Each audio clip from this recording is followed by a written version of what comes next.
ہمیں نام لینا پڑ رہا ہے یونیورسٹی آف لاہور کا، جس میں وہ پہلے ایک لڑکے نے خودکشی کی، لڑکی نے پھر دوبارہ چھلانگ لگا دی اسی بلڈنگ سے، اسی یونیورسٹی کے اندر۔ کچھ خبریں مل رہی ہیں کہ اس کو آخری دفعہ کوئی فون آیا تھا۔ پاکستان میں جو اویلیبل اسٹیٹسٹکس ایسٹیمیٹس ہیں suicide among the youth from age 15 to 29، this is the 4th most common reason of death. Suicide کی ریزن کیا ہے؟ Reason multiple reason. کیوں جنریشن زی کو یا یوتھ کے اوپر بلیم دیا جاتا ہے؟ اگر ان کو کو ایجوکیشن یونیورسٹیز میں دی ہے تو وہ تو ہم نے دی ہے۔ نہ کوئی کاؤنسل کر رہا ہے، نہ کوئی ان کی سن رہا ہے۔ ہمارا سماج جو ہے وہ نہیں بدلا۔ سماج ہمارا کہتا ہے کہ ان چیزوں کے اوپر بات نہیں کرنی، اگر کوئی چیز آپ دیکھتے بھی ہو تو صرف نظر کرو۔ اچھا، اب ان سارے فیکٹس کو اور اس فینومنا کو ہم لے کے آتے ہیں یوتھ کے اوپر۔ جی، شروع میں بات ہوئی کہ 4 سے 5 سال زندگی کے وہ دن ہوتے ہیں، وہ سال ہوتے ہیں جس میں ایک بچہ جو ہے وہ لڑکپن سے جوانی اور میچورٹی کی عمر میں پہنچتا ہے۔ اس کی ذہنی جسمانی ساخت بدلتی ہے، اس کے دنیا کو دیکھنے، سوچنے اور سمجھنے کے انداز بدل جاتے ہیں۔ ان 4 سے 5 سالوں کے دوران وہ کچھ لوگوں کے درمیان رہتا ہے، اور یہ ایک بڑا لمبا عرصہ ہوتا ہے، زندگی کا ایک سنہری دور۔ اب اس میں جہاں پہ اختلاط مرد و زن ہے، جہاں پہ کو ایجوکیشن ہے، وہ ایک دوسرے سے متاثر ہوں گے۔ کال آف نیچر ہے کہ اپوزٹ جینڈر میں کسی نہ کسی سطح پہ اٹریکشن موجود رہے گی۔ اب اس اٹریکشن کو سوسائٹی ڈینائی کر رہی ہے، پیرنٹ ڈینائی کر رہے ہیں، اس کو کسی بھی طریقے سے ایڈریس نہیں کیا جا رہا، نہ کوئی کاؤنسل کر رہا ہے، نہ کوئی ان کی سن رہا ہے، اور ایٹ دا اینڈ کیا ہوتا ہے کہ وہ یا تو گھروں سے بھاگ رہے ہیں، یا وہ چھپ کے تعلقات بنا رہے ہیں، یا وہ خودکشیاں کر رہے ہیں۔ تو ایسا کیوں آزاد چھوڑا ہوا ہے؟ کیوں اس پہ بات نہیں کی جاتی؟ کیوں جنریشن زی کو یا یوتھ کے اوپر بلیم دیا جاتا ہے؟ اگر ان کو کو ایجوکیشن یونیورسٹیز میں دی ہے تو وہ تو ہم نے دی ہے نا، وہ تو آلریڈی سسٹم نے ان کو بنا کے دی۔ انہوں نے تھوڑی پہلے کہا تھا کہ ہمارے لیے کو ایجوکیشن رکھیں۔ تو اگر اس سسٹم میں ان کو ہم نے سسٹمائز کر دیا ہے تو ان کی سن کیوں نہیں رہے؟ جی، اس میں سے بڑی سیدھی سی بات ہے، یہ اسٹرکچرل اور فنکشنل دونوں طرح کا چیلنج ہے۔ ٹھیک ہے، اسٹرکچر ہم نے اڈاپٹ کر لیا، ٹھیک ہے، اب اس اسٹرکچر میں جو کچھ ہونا ہے، جو فنکشنز ہونے ہیں، ان فنکشنز میں 2 طرح کے فنکشنز ہیں۔ ٹھیک ہے، ایک اپرنٹ ہے، ایک لیٹنٹ جو مخفی عمل ہے۔ بالکل ایسے۔ اب ظاہری تو یہی ہے کہ وہ کو ایجوکیشن ہے، اکٹھے پڑھ رہے ہیں، ڈگری پرسو کر رہے ہیں، لرننگ ہو رہی ہے، ٹریننگ ہو رہی ہے، گرومنگ ہو رہی ہے۔ لیٹنٹ فنکشن یہ ہے کہ ان کی دوستیاں بن رہی ہیں، ان کے افیئرز بن رہے ہیں، ان کے فیوچر پراسپیکٹس کے لیے life partners, potential life partners کے لیے جس کو ہم میرج مارکیٹ کہتے ہیں، وہ فنکشن بھی پرفارم ہو رہے ہیں۔ ٹھیک ہے، تو یہ، اور اس میں امیوزمنٹ بھی ہے، اس میں ایکسپلوٹیشن بھی ہے، اس میں ڈیورس ریشو اس میں بہت زیادہ بھی ہے۔ اچھا، اب یہ ہے کہ یہ ایک نیا کلچر، یوتھ کلچر ڈیولپ ہوا ہے، اس میں قباحتیں بھی ہیں۔ ٹھیک ہے، اب اس میں ایک ہمارا سماج جو ہے وہ نہیں بدلا۔ ایگزیکٹلی۔ سماج ہمارا کہتا ہے کہ ان چیزوں کے اوپر بات نہیں کرنی، کسی میں اگر کوئی چیز آپ دیکھتے بھی ہو تو صرف نظر کرو، اس کی پردہ داری کرو۔ لیکن ڈاکٹر صاحب، عیب وہ ہوتا ہے جو کسی ایک جگہ پہ کسی کا کوئی گناہ یا کوئی عیب نظر آ جائے تو ہم اس کی پردہ پوشی کر دیتے ہیں۔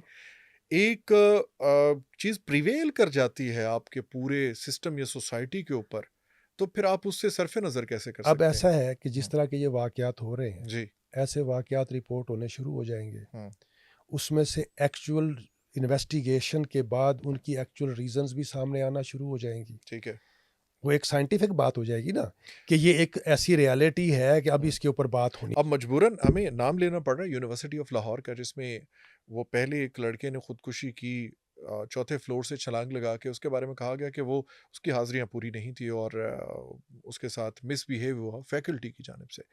لیکن اب بھی 1-2 دن پہلے ایک لڑکی نے پھر دوبارہ چھلانگ لگا دی اسی بلڈنگ سے، اسی یونیورسٹی کے اندر۔ اب جا کے کچھ خبریں مل رہی ہیں کہ اس کو آخری دفعہ کوئی فون آیا تھا، کسی لڑکے کے ساتھ شاید شادی کے وعدے تھے، یا کچھ اس طرح کا اس کے ساتھ تھا. تو گھر والے شاید اس کو زور دے رہے تھے یا اس کو پریشرائز کر رہے تھے کسی اور جگہ پہ شادی کے لیے. اب سننے میں یہ باتیں آ رہی, اگر یہ بات حقیقت نکلتی ہے اور یہ کہا جا رہا ہے کہ اس کو چھلانگ لگانے سے پہلے آخری دفعہ ایک فون آیا ہے اور اس کال پہ بات ہوئی ہے, اور نیوز میں یہ بھی آ رہا ہے کہ وہ لڑکا اس کو بھی پکڑ لیا گیا ہے جس نے کال کی ہے, تو اتنا بڑا ایلیمنٹ جس میں ایک انسان جان سے ہی چلا جاتا ہے, بے شک وہ غلط ہے یا صحیح ہے, اس کو ایڈریس نہیں ہونا چاہیے. دیکھیے میں آپ کو ایک بات بتاؤں, چیزوں کو ہم انسیڈنٹس کو ان آئسولیشن نہیں لینا چاہیے. ٹھیک ہے, اسپیکولیشنز ڈفرینٹ ہو سکتی ہیں, وہ پرسنل اوپینین ہوتا ہے. ٹھیک ہے, دس از ناٹ ایکسیپشن. ٹھیک ہے. پاکستان میں جو اویلیبل اسٹیٹسٹکس ایسٹیمیٹس ہیں اس میں suicide among the youth from age 15 to 29 age group میں this is the 4th most common reason of death. یہ اسٹیٹسٹکس کہہ رہے ہیں. کون سی ریزن کیا بتا رہے ہیں آپ؟ سوسائڈ. سوسائڈ کی ریزن کیا ریزن ملٹیپل ریزنز. اچھا, ملٹیپل ریزن ہے, لیکن یہ فینومینا ایج بریکٹ جو ہے, ایج بریکٹ, یہ فینومینا سوسائڈ کا یہ 4th common most common reason ہے. گلوبلی یہ 3rd موسٹ کامن ریزن ہے. ایون یو ایس میں 10% آف اسکول گوئنگ بچے جو 14 سال سے آنورڈ, ان میں 10% بچے رپورٹڈ ہوتے ہیں جو سوسائڈ. اچھا پھر یہ تو سوسائڈ کی بات ہے. آئیڈیشن آف سوسائڈ, سوچنا کہ میں اپنے آپ کو ختم کر لوں, یہ 30 to 32% ہے. اور ان میں سے 70% یوتھ کے ہیں. 70% جو 32% is a big number. 1/3 almost. ٹھیک ہے. یوتھ کی پاپولیشن اگر نمبر میں آپ گنے تو اس وقت 70% پاپولیشن یوتھ ہے. اور اس میں 1/3 نمبر میں آپ گنے تو کتنے کروڑوں بنتے ہیں یہ. ان میں پھر آئیڈیشن کہ میں اپنے آپ کو مار لوں, یہ سوچنا یہ 32%. اور ان 32% میں آپ دیکھ لیں کہ تقریباً 10% یہ اوور آل بن جاتے ہیں. تو یہ جو ایک فینومینن ہے یہ گلوبل ہے. اس کی وجہ وہی انوائرنمنٹ ہے. یہ جنریشن انڈر سٹریس ہے, کمپیٹیٹیو انوائرنمنٹ ہے, اور پاپولیشن بہت زیادہ ہے, خاص طور پہ ہمارے سب کانٹیننٹ میں جس کو ہم سارک کنٹریز کہتے ہیں. ڈیموگرافک برڈن جو ہے نا on this part of the globe disproportionately زیادہ ہے. 70% of the total world population is in this region. ساری دنیا تو یہیں پہ آباد ہے, تھوڑی سی باقی جگہ پہ. اب دیکھیں یہاں پہ جو ڈیموگرافک ایکسپلوژن ہو چکا ہوا ہے پاپولیشن کا, اور جو ہمارا انفراسٹرکچر اور ہمارے جو سوشل سٹرکچرز ہیں اور جو ہمارے یہ اس طریقے سے کمپیٹیبل طریقے سے نہیں بڑھ رہا, اور ہماری فیوچرسٹک پالیسیز بھی نہیں ہیں. میں آپ کو عرض کروں کہ آج ہم جس ماحول میں بات کر رہے ہیں, آج سے ٹھیک 30 سال بعد جین زی جب 60 ایئرز کراس کرے گی, اس وقت یہ 25 سال کے ہیں, 30 سال اور 55, چلو 35 سال لگا لو, 40 سال, یہ کوئی لمبی بات نہیں ہے. بالکل ایسے ہی. ٹھیک ہے.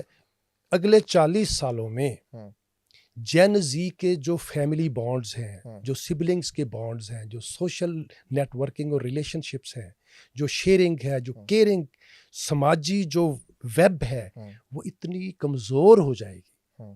اور اس وقت ہم یہاں آج جو غریب ہے کل بھی وہ غریب ہے. بہت اسمال پورشن جو ہے وہ یہاں سے کلچز کو توڑ کے آگے نکل سکتا ہے. تو ان کے پاس نہ وسائل ہوں گے, نہ جذباتی کمٹمنٹ ہوگی, تو ان کی ٹیک کیئر کرنے والا کون ہوگا؟ اور ایک بندے کے اوپر 3 ایلڈرلی کا بوجھ ہوگا. ایک بندہ 3 بوڑھے لوگوں اور اسٹیٹ کے پاس کتنا ریونیو ہوگا کہ اتنی پاپولیشن کے لیے اولڈ ایج ہاؤسز بنائیں. اس کے لیے انڈیجنس کلچر فٹ ماڈل لانا پڑے گا, سوشل انٹیگریشن کا. یس, اس کے لیے سوشل انجینئرنگ کی ضرورت ہے, جس کے اوپر آج بات ہی نہیں. میں آج سوشل انجینئرنگ کی بات کر رہا ہوں, آج سے 10 سال کے بعد یہ بز ورڈ ہوگا. تو ابھی سے ہم کیوں نہ بات کرنا شروع کر دیں, ابھی سے اس کو کلچر کا حصہ کیوں نہ بالکل بنانا چاہیے. اداروں کو سوچنا چاہیے. سب سے پہلے تو بات ہے یہ نیا فیلڈ ہے, اس کے لیے ماس لیول کے اوپر نوجوانوں کے ساتھ مکالمہ کیوں نہیں کرنا چاہیے؟ اب یہی دیکھیں سوشل سائنس میں آج داخلے کم ہو رہے ہیں. بہت سارے جو ہم نے ٹیبوز بنائے ہوئے ہیں کہ نوجوانوں کے ساتھ یہ بات نہیں کرنی. دیکھیں میری گزارش سنیں, آج آپ نے بات کی کہ سوشل سائنسز میں داخلے کم ہو رہے ہیں کیونکہ اس کی مارکیٹ نہیں رہی, اس کی یوٹیلیٹی نہیں رہی. دوسرے لفظوں میں بھئی سوشل چینج لائی ہی سوشل سائنس نے ہے.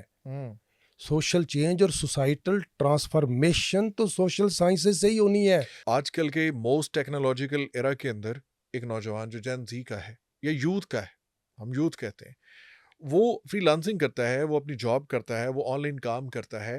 اب وہ ایک پاک پتن کا نوجوان ہے جو 1 سال بعد اپنے کمرے سے نکلتا ہے. کتنے سال بعد؟ 1 سال بعد, 365 دن بعد, اور اس کو پراؤڈلی پریزنٹ کر رہا ہے کہ وہ اپنا کھانا اپنے کمرے میں منگوا لیتا تھا, وہیں پہ اس نے کمپیوٹر رکھا ہوا تھا, دن کو سوتا تھا, رات کو کام کرتا تھا. چونکہ ہمارے اور ویسٹ کے آورز میں فرق ہے, ڈے اینڈ نائٹ کا فرق ہے, تو وہ رات کو کام کرتا تھا, دن کو سوتا تھا. 1 سال بعد اپنے کمرے سے نکلا ہے. اب یہ لوگ پیسہ کما رہے ہیں, پیسے وہ مہینے کے اچھے کما رہا ہے. ان کمائے ہوئے پیسوں کا سوسائٹی کو کتنا فائدہ ہو رہا ہے, اور اس کے کام کرنے کا کیا فائدہ ہو رہا ہے قوم کو, وہ کیا لیگیسی اپنے بچوں کو دے گا. اور اگر سارے اسی طرح سے پیسے کمانے والے یونٹ بن جاتے ہیں تو اس میں ایز اے نیشن لیڈ کرنے والے کتنے لوگ ہوں گے, سوشل انجینئر کتنے ہوں گے, بیسک ٹریڈز والے کتنے ہوں گے, ٹیچرز کتنے ہوں گے, اس میں ڈاکٹرز کتنے ہوں گے, اس میں یہ جو لیبر کا کام کرنے والے لوگ ہیں وہ کہاں سے آئیں گے, پلمبر کہاں سے آئیں گے, یہ لوہار ترکھان, یہ لوگ کہاں سے آئیں گے. اگر سارے یہی کرنا شروع کر دیں تو جو ہماری انٹلیکچوئل لیگیسی ہے اس کو کون آگے لے کے چلے گا اور ٹرانسفر کرے گا؟ دیکھیں ایک خاص مقصد کے لیے, ایز ایسپیریشنز کے لیے, موٹیویشنز کے لیے, کوٹ کرنے کے لیے یہ ٹھیک ہے. انڈیویجول نے اپنی ایفرٹ کر کے, اگر وہ ڈوب رہا تھا اپنی ایفرٹ کر کے وہاں سے نکل گیا ہے تو اس نے اپنے دم پہ کیا, سسٹم نے تو اس کو نہیں ہیلپ آؤٹ کیا, کوئی سپورٹ نہیں کیا. ٹھیک ہے نا. بالکل ایسے ہی سماج ترقی کرتا ہے, سماج کا جب سسٹم ڈیولپ ہوتا ہے, جب اس میں ریسورس جنریشن, ویلتھ جنریشن ہونے لگتی ہے. اور ذرا یہ بھی وضاحت کر دیں نوجوانوں کے لیے اور باقی تمام لوگوں کے لیے بھی کہ سسٹم وہ ہوتا ہے جس میں ہر بندے کی گنجائش ہوتی ہے. دیکھیں اب اگر آج ہمارا سسٹم, ہمارا ایجوکیشن سسٹم وہ طے کر لے کہ ہم نے ہر نوجوان کو ایکول اپرچونٹی آف گروتھ دینی ہے. ہمارا ایجوکیشن سسٹم, ہمارا اکنامک سسٹم, امپلائمنٹ جو ہے وہ اتنے یہاں پہ نئی انڈسٹریز, نئے فیلڈز میں اتنی انویسٹمنٹ لائے اور اتنا وہ ادارے بنائے جس میں ہمارا جتنا بھی یونیورسٹیز سے لوگ فارغ ہوتے ہیں ان کو آگے لے کے جائیں, کنزمپشن ہو سکے. اب میں آپ کا اگزامپل دیتا ہوں, ایسی بات نہیں ہے, مایوسی کی بات بھی نہیں ہے. آپ اے لیول اور او لیول جو کیمبرج کے ایگزام دینے والے بچے ہیں, جو اس سسٹم میں پڑھنے والے بچے ہیں, ان کا آپ سٹیٹسٹکس لیں, ٹھیک ہے,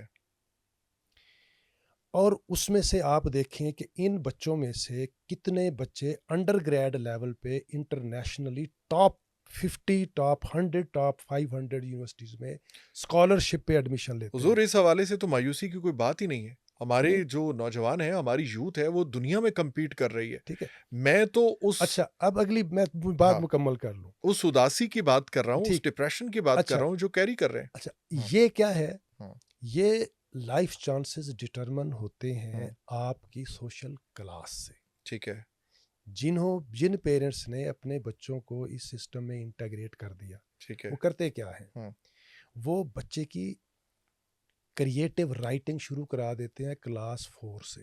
ٹھیک ہے, کہ بچے آپ نے یہ چیز دیکھی ہے, اس کے اوپر لکھو. اوکے, وہ بچہ تھنکنگ کی پریکٹس شروع کر دیتا ہے, تھنکنگ مائنڈ, تھاٹ پروسیس سے گزرتا ہے. اس کے بعد پھر اس کو انالیٹیکل سکل دیتے ہیں, پھر ان کو بولنا سکھاتے ہیں, پھر ان کو ایکسپریس کرنا سکھاتے ہیں. بولنے اور ایکسپریس کرنے میں فرق ہے, ڈیفرنٹ ہے. ٹھیک ہے, پھر وہ ورلڈ ویو دیتے ہیں, پھر ان کو موٹیویشنز دیتے ہیں, پھر ان کو ماحول دیتے ہیں, پھر ان کو کہتے ہیں کہ you are ambassador of a country, آپ یو این ماڈل کمپٹیشن میں جانا ہے, وہاں پہ آپ نے اپنے آپ کو کیس پلیڈ کرنا ہے, as an ambassador you have to represent your country in UNO سمجھے گا، یہ سیکورٹی کونسل یہ کی بالکل میٹنگ ایسے ہو ہی، رہی ہے، ہاں جس کو موک اپس ہوتے ہیں ان کے، وہاں یہ جو O لیول جس کو میٹرک کہتے ہیں، ہاں وہاں پہ جس بچے کو یہ کچھ سکھاتے ہیں، ہاں تو ہمارا یہ روٹ سسٹم جو ہے ہاں وہ اس کو کیا سکھائے گا؟ اچھا انہوں نے اپنے ٹیچرز کی ٹریننگ کے ادارے بھی بنائے ہوئے ہیں، ہاں وہ ٹیچرز کی بھی ٹریننگ کرتے ہیں. ہاں ہم نے تو وہ PTC CT B.Ed M.Ed وہی ختم ہی کر دیا. ٹیچر تو ٹرینڈ ہے نہیں آپ کے پاس، ڈائریکٹ اس کو کھڑا کر دیتے ہو یونیورسٹی اور کالج میں لا کے کہ تم پڑھاؤ بچوں کو. بھئی آج تک اتنے ایجوکیشنسٹ تھے، جی کسی نے کوئی سٹینڈرڈ ٹیچنگ پیڈاگوجی بنائی ہے؟ نہیں، کوئی نہیں. اور آپ فریشلی گریجویٹس کو، فریش گریڈس کو اٹھاتے ہیں اور یونیورسٹی کے اندر آپ ان کو وزٹنگ فیکلٹی پہ رکھ لیتے آپ ہیں. کسی ٹیچر سے پوچھ لیں کہ آپ کا پڑھانے کا طریقہ کیا ہے، ٹھیک ہے، ٹیچنگ میتھڈالوجی کیا ہے؟ کیا ہے، پوچھے کسی سے، کیا جواب ملے گا؟ ہاں وہ کہے گا جی میرا فلاں ٹیچر جو تھا نا وہ ہمیں اس طرح پڑھاتا تھا، اس سے میں نے بڑا لرن کیا، میں اسی طریقے سے پڑھاتا ہوں. تو اسی طرح جو ورکشاپ کا مستری استاد ہے وہ جس طریقے سے اپنے اسٹوڈنٹ کو سکھاتا ہے، تو وہ جس طرح اس سے سیکھتا ہے وہ ویسے ہی جا کے پریکٹس کرتا ہے.